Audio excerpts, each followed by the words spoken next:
All right, well, welcome. We are going to be doing a cool workshop today where we're going to just paint this cat. And I'm Josh. And I'm Eric. We haven't done a YouTube video in a really long time. Thanks for joining us. We're actually streaming live from Twitch right now, so a lot of this will be like us talking to our chat and answering questions that are coming from the chat, which will hopefully be valuable for everyone. But if you don't have the line art, it is available to download in the link below and paint along with us, which is going to be super cool. I did the line art early, and the line art is on its separate layer here, and the color block that I've kind of built up underneath, this little stencil essentially, will become more clear on why I do that in a little bit. And then, of course, I have included a jump palette, basically, that we're going to kind of color select from. So it kind of helps if you have like a working knowledge of some drawing program. Also helps a lot if you're using a tablet. You can download the brushes that I'm going to be using here. They're also in the description in the link below here. I'll really only be using a handful of these brushes. Buttons, yeah. Buttons. These buttons here, and then a lot of the later part of this workshop is going to talk about how to use some of these foliage brushes. Is it foliage? Foliage? It's Foliage. foliage. It's foliage. Foliage. It's French for brushes. So step number one, what we're going to do is we're going to create a clipping layer, and that clipping layer is going to allow us to affect only this stencil. So let me just drop the lines real fast. Just make one new layer above the figure or the stencil, and then if you just right or alt click or something in between, I think it's option for me, alt. It depends on what system you're using, but if you click between it, it'll bring like this little little arrow with the square. And then you go ahead and just create a new clipping mask. And so that way, when you draw on this layer, it's only affecting the mask, essentially, which is being controlled by that little figure. So if I unlink this, then the lines kind of go crazy because that's actually how they are. Like, it's basically like when you use a cookie stamp and you have the cookie thing up and then you're only affecting it. And then if you let go, it all goes. It's like cookie stamp? Yeah, what is that called? A cookie cutter. It's called a cookie clipping mask. It's a cookie mask. So this actually leads us to our first question. How many layers are you going to use here? Basically anywhere between 2 and, let's say, 6. I don't use a whole lot of layers, but a lot of those layers towards the end of the drawing are actually all going to compress down to like 1 or 2. It is, what I've been told is a nightmare for most people to follow. You will all see Eric's style of blending and how it wouldn't really work with multiple layers. Right. One of the first things I like to do when I make a composition or a digital painting is to go ahead and drop in just a subtle hint of the background so that I can kind of get a feel for how the foreground will look also. Because all of that lighting is going to play off of each other. I kind of just grab one of these like nice green colors and just kind of drop it in. And then maybe one of these blues here. And then I'm going to just take a really, really big brush and then just kind of really suggest the sky. And that's about as far as I'm going to get.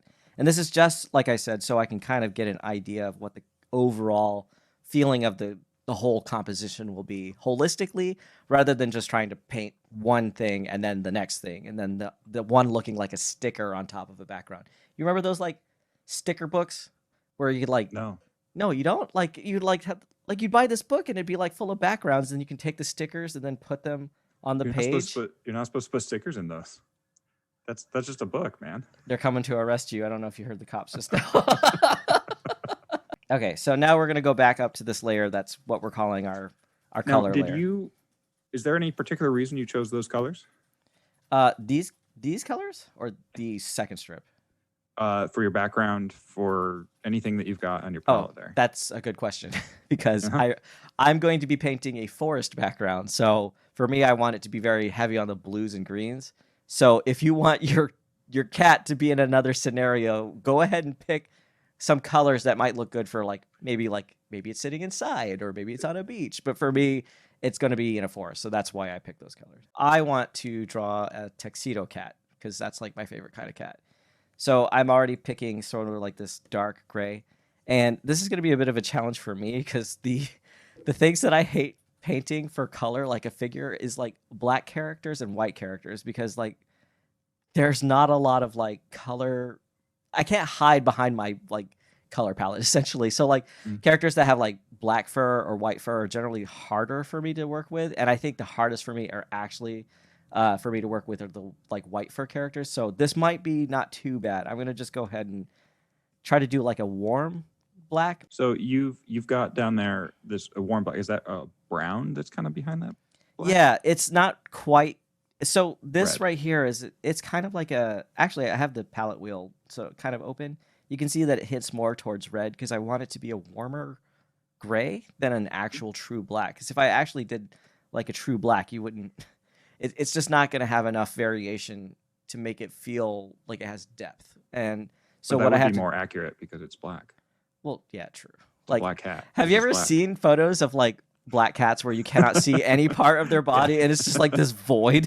Someone's asked, what brush are you using right now? That big, broad, soft brush. So the big one is just this giant airbrush. I just need something to fill in space very, very quickly. Right now, this is just about getting the color down. Yeah. Not about painting it. Yeah, not about painting, more about like just getting everything on the canvas. So now that I have like some of the colors, then I'm going to actually work in the harder, darker parts of it. So my scratch brush, which is I think either going to be the second or first, it's this one right here. It's going to act more like a loaded paintbrush. So the edges of it are very, very scratchy because they feel dry. So the center of it will feel wet, but the outside feels a little drier. So what it helps me do is it kind of helps me blend. So let's take maybe this red color here and maybe this green color right here. So I'm pressing pretty hard, but right between these two colors, if I color select between them using Alt or Option, I get that quick eyedropper tool. And then I can kind of like pick the color that was made that was right between them. And then pick between those two, and it just keeps blending more and more. So I move very fast with that quick eyedropper, which is how I'm blending it so quickly. So to answer the question from Astral Seeds here, which is, are you using some kind of blending brush or tool? In fact, what you're doing is using this technique of eyedropping between the opacities, right? Like the two lower opacity versions of the color.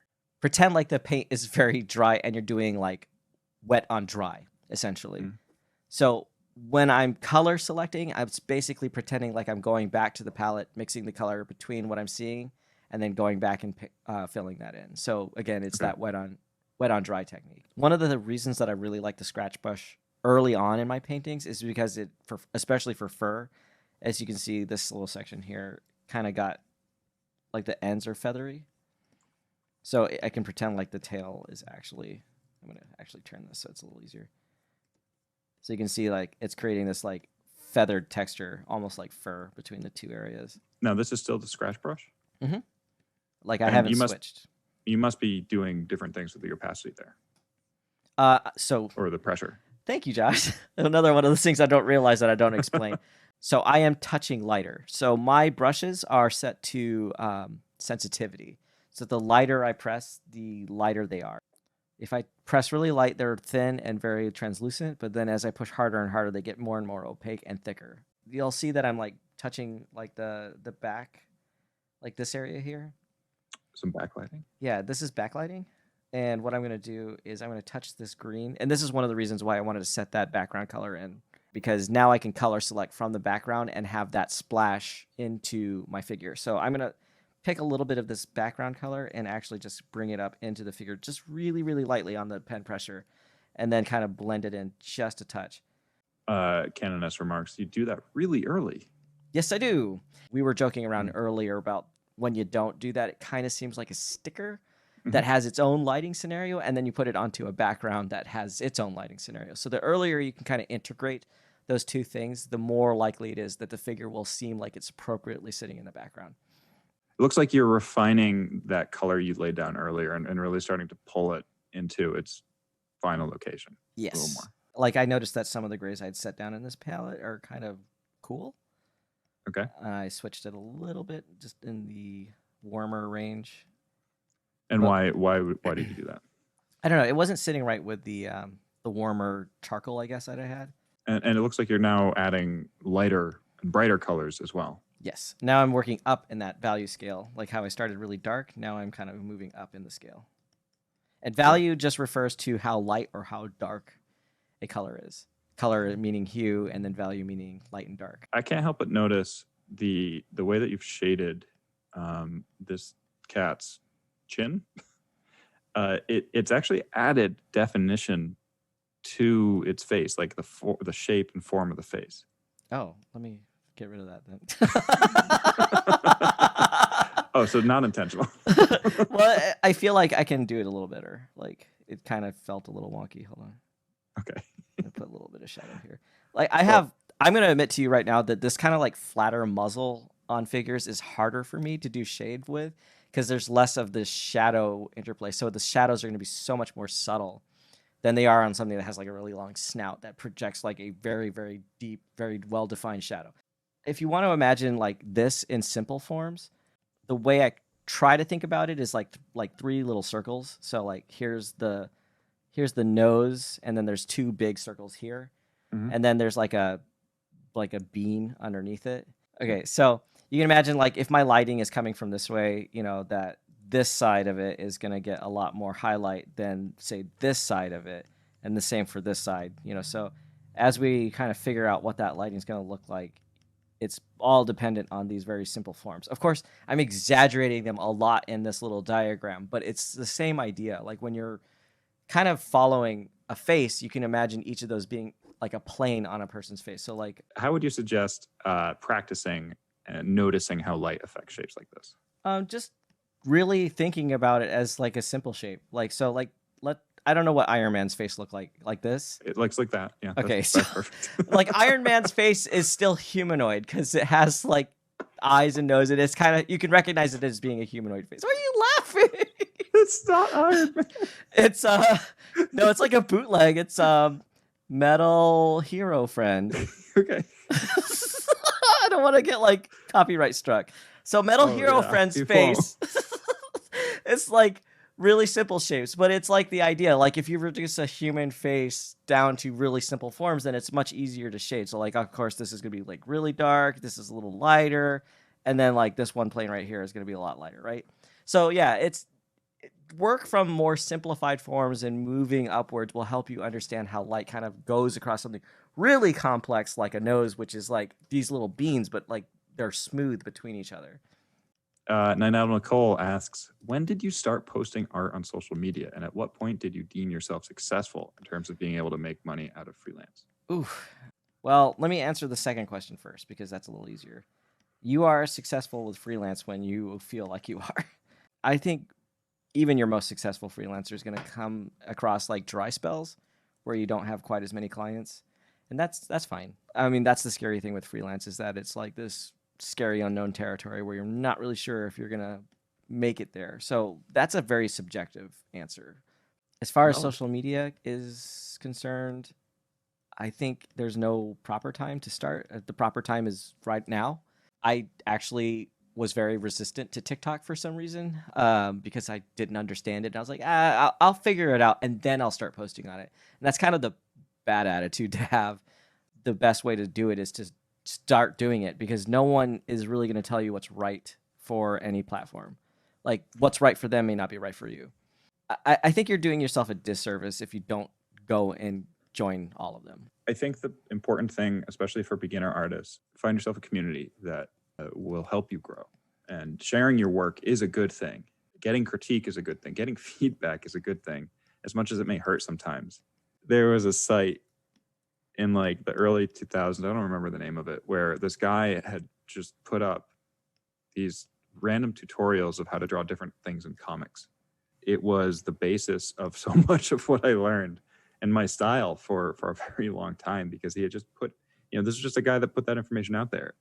I see so many people that are very willing to show their process, which is amazing. I think historically a lot of people have been very like guarded about the way they paint, and so they've not really shown a lot of the process. Mm-hmm. But it seems like more and more people now are very willing to share and help other people understand that process. In the color, you have darker reds, you have brighter reds. It seems like you're not using black for any of the shades, right? No, yeah. So you're kind of driving towards the color temperature. When we're talking about light and shadow, one of the mistake that I see, well, it's not really a mistake. It can somewhat flatten your painting if you do this. Choice that you see. Yeah, a choice, exactly. A choice that I commonly see, And we'll take this red as an example. People will put in the red, and then they say, okay, well, now I need a shadow color. So they'll open up their palette, go straight towards the black. So it kind of goes like this, and then when they want the highlight, they kind of go straight towards the white, and they put in a highlight. And like really quickly, I'll kind of shade this out. It's okay. When we talk about color temperature, we're talking about the heat and the coolness of the actual color. So we generally think about colors like red, orange, yellow as being like a hot color, and colors like blue, green, purple, all of those colors being a lot cooler. What happens when you do things like use literal black, like let's go all the way over to black and do this little process again. When you're talking about literal black as your shadow, then you're deadening those colors because they don't have temperature. Like white and black don't have any temperature in them. They're literally just value. So if I shade this with just the white and black, it's kind of deadening that color a little bit. Generally, when I shade, I want to introduce something cooler and more desaturated. So I'm going to basically talk about the saturation and the temperature. So I'm going to move backwards a little bit like this way and like up in the like kind of like orangey color and get something that's a little more desaturated. And I'm going to use that as my shadow. And then for the highlight, I'm going to probably use something that's like bright, like a little more vibrant, like on the orange side. That vibrancy is starting to pop now. See, and this part is like kind of receding to this shadow. So right away, you can kind of see like the difference between an object that's been kind of shaded with temperature in mind versus like just black and white. So like it still makes sense because it's still shaded, but in the grand scheme of things, when you're talking about lighting over your general composition, you want to remember that temperature is a very, very important part of that, especially when your lighting source has a temperature. There are absolutely lighting sources that have really cool, dry, non-existent temperature, like daylight light, like a high noon, right? But a lot of what gives a painting a lot of interest is having lighting that has its own color. So if you go out in the morning time and the lighting is really pink or very, very purple, then those will both give your entire scene a very different temperature than, say, something like a high noon or like a clinical scene. Like a lot of like, are you laughing at the high noon thing? As soon as you said it, General Bader goes, "It's her noon." Yeah. So what happens is like very like colorless light tends to look very clinical. So like imagine you go into like a hospital, like that lighting scenario is very clinical, and that's its own mood, but that is also very void of any color temperature. So this is probably more like a dusty desert and the sun's going down. It has a little bit of that ambery orange feel in it. So temperature comes to play a lot when you're talking about the mood and the atmosphere that you're building into your composition. Oh, don't forget the bell. Yeah, that was like going to be like the part that I was really looking forward to. Really quickly with this bell is probably like the best example of like shading because it's a circle or a sphere. A sphere? Oh, yeah. So it is. And it has like a rim, so it has a nice projected shadow on it. So one of the things I'm going to do is I'm going to talk out loud my thought process with this bell, and hopefully it'll be kind of nice. So right now I'm deepening the color for the projected shadow part because I want to make sure that that is very clear that it's a thing going around the surface of the bell. This little blue highlight back there, that's the backlight. Since bells are really specular, they really reflect. And so I want to make sure that that reflection's really in there. And I want to deepen the shadow on the edge leading towards that shadow so that there's a division between the two spaces. And then as it comes across, I'm doing that select and then shade, select, shade, select, shade, just so that it like really is smooth. And then I'm going to take my highlight colors and I want to hit this outer edge just so that it shows that like it is indeed like a sphere. And then down here too. And then I want to make this shadow just a touch darker just so that it looks like it's like round.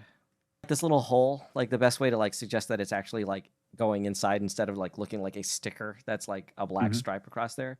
The edge that's going away, so like if this is the lighting direction, that edge is going to pick up that light really, really sharply. So you want to go across that edge with the light color. Okay. Yeah, that helps like make it more convincing that it's like a hole rather than like a black sticker that's just kind of stuck on there.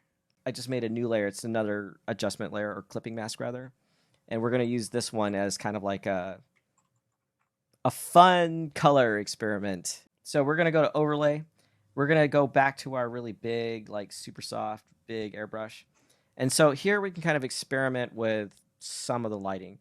So because I'm on overlay and not normal, if I'm on normal, then it's like literally just a normal paint layer. But if I change this to overlay, that same red color is going to adjust the colors differently. I can't go into the science behind all of these, but they all interact differently. So if I just like scroll through these really quickly, like color dodge is really, really vibrant and like overlay is kind of somewhere in between. If I pick like maybe like a very warm, like a light yellow color and then hit this edge, then it kind of looks like I just quickly robed that side of the face in like warm light and then like followed up down here. The right side of this side of the body now feels like it's just been robed and bathed in like a warm light. And if I go to the other side and I pick something more on the cool side, like maybe a little bit of the blue and then hit that other side, flip this on and off, you can kind of see how that had affected the entire piece. But that's kind of like a big general shape. I want to kind of do a little more subtlety. And this is where your own eye is going to come in a lot. Like you can follow me, but a lot of what I'm going to do here is experimentation. The artist's eye. Yeah, I'm Give me sight beyond sight. I'm going to like really hit up this bell because I really like the contrast it's giving it. Yeah. I think what I'm missing a lot is purple. Do you find working with just a few layers with most of your colors your preference? Yes. Rather than multiple layers with clipping masks and blending modes. So you wouldn't keep the layer that you just did? Yeah, I just merged it. But I am going to make another one with the same exact thing, but now with a harder brush edge like this one, the oval. So I'm going to go over the edges and kind of pop out some of the backlight. And this will help kind of bring the character off the page a little bit. That seems like a very specific stylistic choice. Yeah, this is something that I think other people have identified that they can recognize in my style. So if you want to copy Eric, you're more than welcome to. One of the things about my style is that I don't have line art in my final, and that's because I blend all of my line art into the form. So the way I do that is I make another one of those adjustment or clipping masks. I keep calling it an adjustment layer. It's a clipping mask. And I'm going to put it above the line art, actually. You're making a clipping mask of the lines, and whereas before you were using this big, wide area, now you're just concentrating that those little lines. It's like the inverse of that. Right. So like if I drop off the entire stencil that's on the bottom that all the colors are on, now I'm only going to affect the line art. So for example, if I want all the line art to be like red, then I can just paint this red. Maybe I want this part to be blue, and I want this part to be yellow. But if I break that clipping layer, then you can see I've been just really sloppy with it. So the philosophy here is that I want to blend a color into the lines that's very close to the local color of the figure. So I don't want to literally go in here and make this line white, because then it doesn't really help blend that line into the figure. So what I actually want to do is I want to blend it, kind of color select really closely to the line, and then go ahead and blend it there. Now, the reason why I don't just make all the lines like I don't just basically say, well, why not just make it overlay or drop it down to like a really low opacity? It's because I do actually want to retain some of the line art's depth. So like right in here especially, I do want to bring out the depth in the line art because that's something I'm going to blend into the actual figure. So on those back edges especially, I'm going to keep them a little darker. And like this ear will probably be a little darker. Actually, you want it to be closer to black. But like this fur right here, I kind of want that to go away. So I want those areas to actually not show any lines. But like on this leading edge here, that can all go away. This can all go away. So Sandy Dragon asks, so you just blend in your lines to match the colors you already have set up? Yes. So like they're just very, very close to what the figure's colors are. So here's the lines all painted. Great. Right? So like if I drop the stencil layer, that's what the lines look like without it. Turn that stencil layer back on. Now everything's kind of like I like that better. You like it without like this? No, just do the lines. Just post that. How about without the lines? Without the paint. It's like always nightmare fuel. Oh. Okay, so I'm going to go ahead and merge these two together. All right, so now that we're on essentially one layer, since my friend William hates when I paint forever without doing the eye shine, I'm going to do that here now. we are. Here we are, an hour and 30 minutes in, and I have not done the eye shine. Since we have our cat in a forest setting, let me show you a really easy way to kind of like put in kind of a realistic eye shine. So grab a really big like airbrush, like boom, like this one right here. Okay, got it. Scale it down to about right here. We want to use something like, actually, I want to use something on the like slightly bluish side because the sky is blue, believe it or not. And since it is blue, it projects a blue light. So since we could use white, but I think blue will look a little more realistic. So I'm going to just pop in like 2 big blue sections here. And then I'm going to erase the part where it overlaps the eye, like right here. So hold on. Oh, this is on a new layer, huh? Yeah. Okay. I was like, What we're going to do is create a reflection in the eye, and that's going to be using... So I want to use like a, like, I don't know, like, okay, so like this, normally the way this brush works, the one I just grabbed, is like if I'm on a new layer here and I have that one selected, it just kind of like generates a little forest. But what I'm going to do is I'm going to use it as the eraser.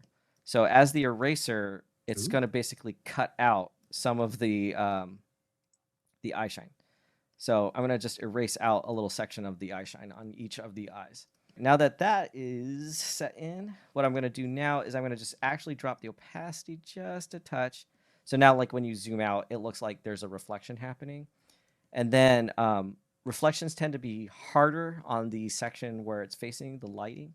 So what I'm going to do now is just kind of touch the back half of it and just kind of like gradually fade it out just a touch. And that's kind of a quick reflection. But now we have to actually do the eye shine. So I'm going to make a new layer. Let's just use a scratchy did you brush. just merge that? Nope. It's still there. Okay. Yeah. So now I'm going to use like white, and I'm going to go in and actually kind of really softly touch the side of the eye that's facing probably the light source. And then just create a nice little eye shine. Boom.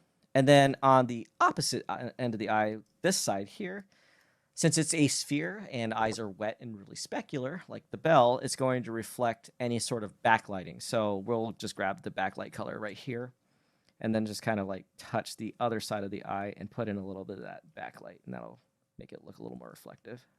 Oh. Wow. It looks like an eye. Whoa, it looks like an eye. It went from not being an eye to being an eye. Okay, so I'm not going to render this like I normally do because I kind of want to start dropping in the background just so we can have a little bit of time in the last half hour to talk about how to quickly generate a background. Let's put a new layer underneath the cat and above the background. So it's like a little sandwich where the new layer is the absence of any meat or vegetables. Like this is the bread and that's the bread, but then there's nothing in between. I'm lost. When did those get here? I'd like them. Okay, big soft airbrush again. Let's go ahead and put in like a focal lighting source with this like lighter color and just kind of hit right behind the cat. And then on the edges, what we're going to do, I like to be zoomed out when I kind of do this stuff. We're going to do like darker sides. And then probably darker green along the edges here too. So now we can have like a little bit of a vignette. It'll add some of the interest so that the composition kind of like centers the eye on the figure. I want to imagine that there's a pretty strong light source behind the cat. Like maybe he's sitting a little bit in the shadows. Imagine like a really like sunlit field behind him. So we'll just add like a dash of like lighter green to that section like right behind him. So already we're kind of creating a scenario that the light is becoming more interesting because there's more shadow play. I know that we've covered this topic in an earlier episode on YouTube where we built a really fast forest, but we'll do it again here. Mm-hmm. So just grab like my big rectangle brush, or you can just make line selections like literally like, you know, like this. Okay. Like this. And they don't need to be that great. And then you can just kind of fill in. I'm on a new layer also. Okay. And we're going to just kind of like take a very dark kind of bluey color like this. Some forest action going on back here. Some of those don't look as good as the others. No, it got like a little like weirdly suggested. I usually like actually brush them in, so I'm going to actually clean up the edges here. Also, you're going to have to think about I guess, the perspective, like the way the trees are going to interact with the ground. I kind of have them a little too high, so we'll go ahead and recede some of these. Again, I'm using the same square brush as an eraser because I like the texture that it brings into the environment. Your trees are green? Your tree trunks? Yeah, because, you know, like when you look out over a vast landscape. No, hold on. Back up. Okay. This is an artist eye thing. Tree trunks are brown. There, I said it. Okay. Now tell me why they aren't brown. Why wouldn't they be brown? So we're taking into account atmospheric lighting. So we're pretending that these trees are going to be very, very far away. So they're not really green trees. No, they're not literally green. So I've always been told to paint what you see. Do not paint what you know.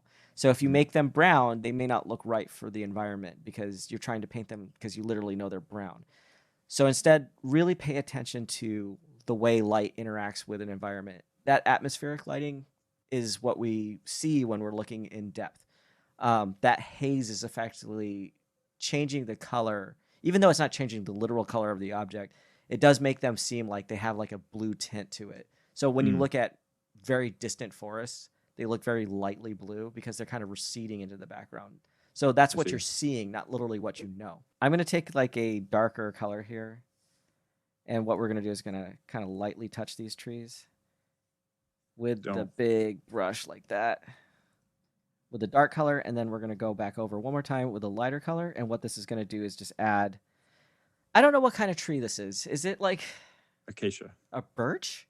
I think it's a birch, right? Oh, yeah. This is a birch, yeah. Yeah, it has like a weird texture where the bark is kind of white and it has like a lot of these black spots. I only know them because of Minecraft. Like, they're the tree that I like to build stuff out of. So anyway, let's go ahead and merge all of these together. What we're going to do to make them look like they're even further away into the background is we're going to go up to filter. And this again, sorry, this is Photoshop, but you want to go to any kind of blurring tool. I like to use Gaussian blur. Well, let me turn that down a lot. Gaussian and find, Gaussian? I say Gaussian blur? Call it Gaussian. However you say it, it's the blur that's general over the entire thing. But yeah, as you can see, we went from like really crisp, really near looking trees to like, let's step it to about like right here. And now we're looking at trees that are kind of like receding into the background quite a bit. And since we're going fast, let's show you a really cool technique where you can like basically double your efforts with practically no time at all. Just go ahead and duplicate that layer, flip that layer, expand that layer, and now make a layer adjustment layer above that. No, you're cheating. I am cheating, so try to get this done. And then go ahead and drop like a little... Oh, I put it in front. You want to have that one behind because these trees are going to be further away still. All right, so we'll go ahead and recede even those trees into greater depth into the background. Wow. Now that we have like a very simple like foresty scene back there, let's go ahead and build some texture into the grass. And the grass brush that I'm going to use is this one that looks like grass that's stacked vertically. I don't know why the preview of the grass is turned this way. It helps me find it faster, but this is the grass brush I'm going to use. Let's go ahead and touch these little colors back here and kind of get a broad sense of the grass that's back there. Again, these are really soft presses on the tablet. Something that I didn't mention when you were explaining your blending, it's really useful to know these shortcuts. Like, it's almost essential to doing this. Yeah, it really is. So you're hitting the eyedropper constantly. Yeah, every time you see the hoop comes up, that's me pressing Alt or Option. And as soon as I let go, it's gone. That way my workflow can be really fast between like selecting the color and then making the color happen. So every time that hoop comes up is me selecting a color. I just jumped up with that like lightly blue kind of green because that, again, atmospheric lighting is going to make that green appear more blue as it goes into the background. And then I want kind of a brighter, actually don't like how... There we go, like a really like bright yellow, like right in the middle there. The reason I'm doing this is because, again, the cat is very dark. And this helps kind of like make more contrast between like the background and the foreground. This intersection of very sharp texture versus the trees, which we faded away. So how do we basically make this fade away, but not this? Because as it gets closer to the figure, it should be more and more in focus. So the way I do that is to actually go back to that blur gallery And I use this tilt shift tool, which just draws this grid where the center is in focus and everything that's going away from the center is out of focus. So I want that center to be down by the bottom of the canvas. And I'll bring this part down so that it is going out of focus. So like if you zoom in now, you can see that now it's drawing this blur that's going across where the bottom part is all in focus and the background is out of focus. So now it can match the defocus of the tree. We're going to make a couple of bushes back here.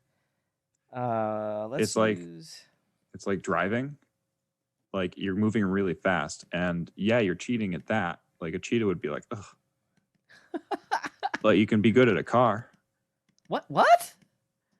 Get it, right? Right? Okay, so I'm using this bush brush. Bush brush? Yep. Yeah, bush brush. Good name. Bush brush. Okay, and I'm just kind of tapping a little bit of the highlights. Like you can imagine, like if anywhere that's like the brighter green, maybe that's like light that's spilling in from the canopy. Again, this is all like tapping, like you don't want to use like totally long strokes on it. It'll look really weird. Again, now we're falling into that problem where it is not faded out enough. So we're going to do the same thing, but we're going to do it with the Gaussian blur. Gaussian. Yeah, and we'll just knock it back so that it just kind of looks like it's back there and just suggested rather than being super focal. Yeah, now we're already starting to build a nice little stage for the cat. So we have like this nice background going, but now we need something that kind of like draws the eye in and makes the cat look like it's sitting on the ground here. Go back to that weird like sideways grass and go in a darker green color. Just give it a little bit of like something darker right underneath. And then we're going to hit this area with a little bit of texture. I made the brush size just a bit bigger. And then down at the bottom, we've kind of filled in all of the texture for the grass. Since this grass is not, it's in focus, we don't want to have it look super cloned out with this texture brush. So I'm going to start adding a little bit of detail. Like I have this little set of brushes. I'm not really sure what it is, but it makes these really nice like rocks, I guess, like ground features. Sure. Rock brushes. I'm going to just kind of like knock a little bit of those in there.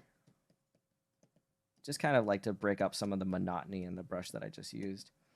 So now I'm just adding like what looks like little, I don't know, plants that are like growing. Weeds. Like, yeah, like little weeds growing up through the grass. Remember how we did the blend mode adjustment layer thing where we did all that crazy stuff with lighting and I said you really kind of have to experiment with what looks good for you? We're going to do that with a background now. So I'm going to go back to overlay. I'm going to go back to my big airbrush. And I think what we're missing in the background is a lot of purple. So I'm going to do that first. I'm going to drop down to a Why would you say it's missing? I just feel like it's monotonous. Like it has too much blue, too much green, not a lot of color variation. So purple is like the one color you kind of haven't used at all. Yeah. Like I think like it's going to add just enough warmth from the red in the purple while retaining like some of the blue. Again, this is experimental and I'm projecting what I think might work, but we'll see. So let's hit this side with some purple. And you can see that it kind of played well with the blue, played well with the warmer grass, kind of like you see how that bush kind of got like the edges got like a little bit of that brownish. That looks good because it added a little bit of the warmth to it, and that like transition looks better now. And then I'm going to go across the bottom. Ooh, a little too dark, I think. Yeah, I think that's probably a little too dark. Okay. Is this still purple that you're using here? Yeah, it's all been this one purple.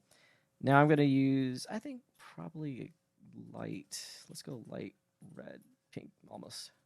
We're going to go like right in the middle here and add like just a bit of red, I think, to the center of the scene. What I like that does is it adds this kind of like haze, as if like the air itself has like some sort of contaminant in it that picks up the light, like pollen or dust, right? So that it's like picking up the light, reflecting it all over, and it's adding that bit of like atmospheric haze to the background. Or a fart. Yes. So there's something important that you have not explained whatsoever. Hmm? What is this cat doing in the forest? What does any cat do in the forest? Defecate. Okay, so let me show you what it looks like with and without this layer. So this is without the layer. Remember how I said it felt monotonous? Like it didn't feel like it had enough variation to it. So let me turn the layer back on. Now it feels less monotonous. It doesn't feel like the green and the blue are dominating, and like it just doesn't like it felt too uniform. So that's why I did that whole color thing just now. Do that switch one more time. Yeah. A lot of that is experimenting and feeling out what feels good for the composition. So I can't tell you like use red here and use blue here. Like, were you using the same blend mode? Mm-hmm. It's all one layer, all overlay. So it's this overlay is what's doing this. Yes. Or the combination of your color choice and overlay. Yeah. So like I'll flip through each of these little lighting adjustment layers. Like that's kind of nice. This linear dodge really blows it out too much, but it's kind of neat. But yeah, each of them has its own. That's an angel one. An angel one. Like this vivid light is like, whoa, like that looks pretty good, but it's a little too intense. So I could knock down, say, the opacity, but I feel like really it's not too different than overlay on 100%. Yeah. So just go back to overlay. I do want to go back to the cat and do that same little thing where I had all the adjustment layers. And add a little bit of warmth to the cat too. I like the red, I think, more than the yellow that I added earlier. So right now you're kind of coming back, and I am noticing that there's some places where you have a little less finish throughout the piece. Mm-hmm. Are you likely to go back and touch up all of those before you post this? Yeah, that's so I just realized it's like almost 10. So I have a little bit of time left. So I'm going to just kind of quickly work through some of the render. Well, I guess the ears, some of the color here or there. Is this just a thing that you end up doing with most of your pieces? Just go through. Well, normally I would have rendered the entire piece by now before I did like the final like adjustments on the color. I see. So I held back so that I could try to finish the background so that we could get that in the demonstration. But now that we have a little bit of time, I'm like, my God, I just can't stand what it looks like right now. Like it really bugs me. It's we've done some of these tutorials in the past where we'll get to the end of the tutorial and then it'll be in one state, and then you'll post the image later and it'll be like totally different, super crisp and perfect and just highly rendered and detailed. Yeah, because that stuff takes time that we don't have like during a workshop. Do you know what I just finished watching, Josh? Onward, the movie in movie theater. I did watch that. No, I actually watched a whole ass Netflix show. No, I watched Love Is Blind. Oh, what the heck? Of all the things. I know. I was like, I bet Josh is going to love that I watched this. I just watched the new season of Altered Carbon. Altered Carbon? Didn't you watch that, Sarah? No. Oh. Never mind. I think William has seen the first season, at least. I don't know. I really like it. I think the second season wasn't as strong, but I just like the watching stuff. An anime that is about these gems that are crystals, and they are basically a projection of their gem. Like their gem type dictates their personality, and they're all genderless, but they have like a feminine appearance. Okay. And they're hunted by these moon people. Wait a minute. You think I'm lying? Moon people, huh? Yeah, and then the moon people come down and hunt them to make jewelry out of their bodies. It's not Steven Universe anymore. No, it's not. It was never Steven Universe, but it's real. He made me watch the trailer today. I was like, so I'm pretty sure that the creator saw Steven Universe and it was like, wow, how can I make this different? It's new? Yeah, it's new. It's like it's animated in the same way that Beastars is. Like it's kind of 3D. What is the name of it? Steven and the Steven and the gem crystals. The gem people. Steve and the land of the lustrous. Look how disappointed you were that I just watched Love Is Blind. Man, someday when you are looking for things to watch, you'll be like, "Oh, Josh knows something," and then ask me, and then you'll do it. Yeah, but you're gonna just recommend One Punch Man or no, wait, what's that one anime that you watch? One Piece, yeah. I'm still amazed by this Land of the Lustrous, which appears to be certainly inspired by Steven Universe. Yeah, right? There's a yellow diamond character. Oh, really? Yeah, there's a Peridot. There's the most Steve. part, there's Steve and Steve Dad. For the most part, there are not too many repeats. Like Peridot is in here. There's Cinnabar, Diamond, Bort.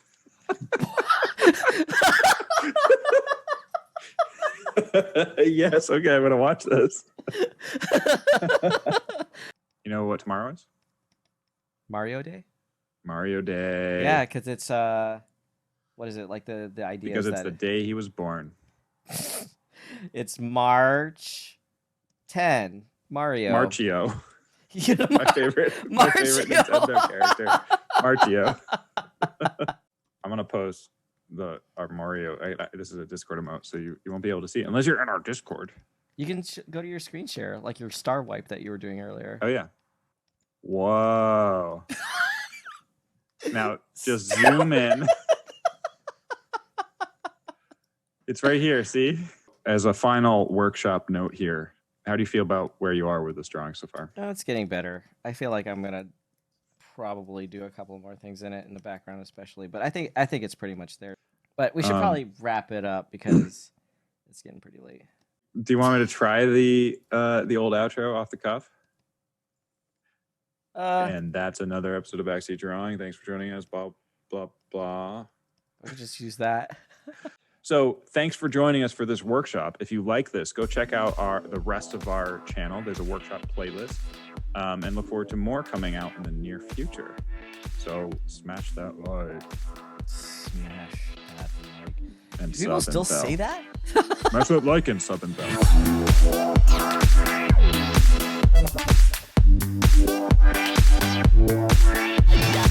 I can do this.